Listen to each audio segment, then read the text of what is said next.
Jeudi 3 février 2022, c'est donc l'heure de votre flash. Merci de nous suivre sur Mali Kunafoni. Bonjour et bienvenue à tous.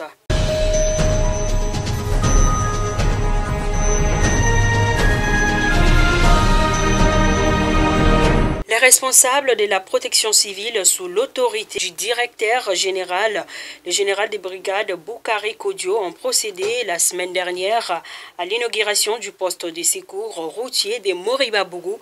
Cette infrastructure qui favorisera l'intervention rapide des soldats du feu a été entièrement financée par la mairie de la commune urbaine de Moriba-Bougou à hauteur de 32 millions de francs CFA. Nous restons toujours dans le cadre de la protection civile. L'enceinte du ministère de la Sécurité et de la Protection civile a servi de cadre hier mercredi à la cérémonie de donation d'armement au profit des forces de sécurité. Elle était présidée par le secrétaire général du département Oumar Sogoba, lequel avait à ses côtés les représentants du donateur Djelimouri Diabaté. C'est au total 50 fusils d'assaut et 10 mitrailleurs d'une valeur de 40 millions de francs CFA que la Société nationale Service Consulting vient d'offrir au ministère de la Sécurité et de la Protection civile. Accueille le comité AM de l'IFM en grève illimitée pour le non-paiement des trousseaux et des bourses des mois d'octobre, novembre et décembre. Les élèves maîtres de l'IFM des Cailles sont partis hier mercredi 2 février en grève illimitée. Dans les brefs de nos confrères des studios Tamani, il en ressort qu'Ayan Folila est mort et des blessés. C'est le bilan d'un affrontement entre des habitants des villages de Siradjouba et Komissara Sirakoro. Ces localités sont situées dans la commune de Djalonfoula, cercle de Yanfolila. Le drame s'est produit mardi 1er février 2022. Il est né d'un litige foncier qui dure depuis des années.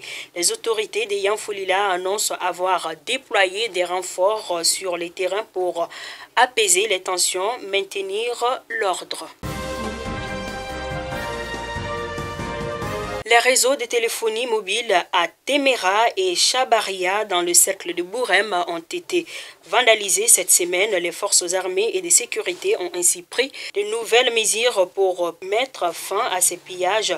Des patrouilles sont organisées dans la zone jour et nuit. Cette initiative de l'armée a été bien accueillie par la population de Bourem. Pénurie d'eau à Dramétou dans les cercles de Bafoulabé. La population est confrontée à cette situation depuis le début du mois de janvier. C'est ce qu'affirment des sources locales. Elle indique également que les deux pompes qui approvisionnent le village ne fonctionnent plus normalement. Les femmes font la queue de 6 h du matin à 16 h pour trouver un seau d'eau potable. Le chef de village demande aux autorités communales de trouver rapidement une solution à ces problèmes. À présent, les actualités hors de nos frontières. Nous partons encore une fois au Burkina Faso où le tribunal militaire de Ouagadougou vient d'annuler la décision de mise en détention du lieutenant-colonel Emmanuel Zunkrana. Cette autorisation de mise en liberté provisoire intervient suite à une audience de la chambre de contrôle du tribunal hier mercredi.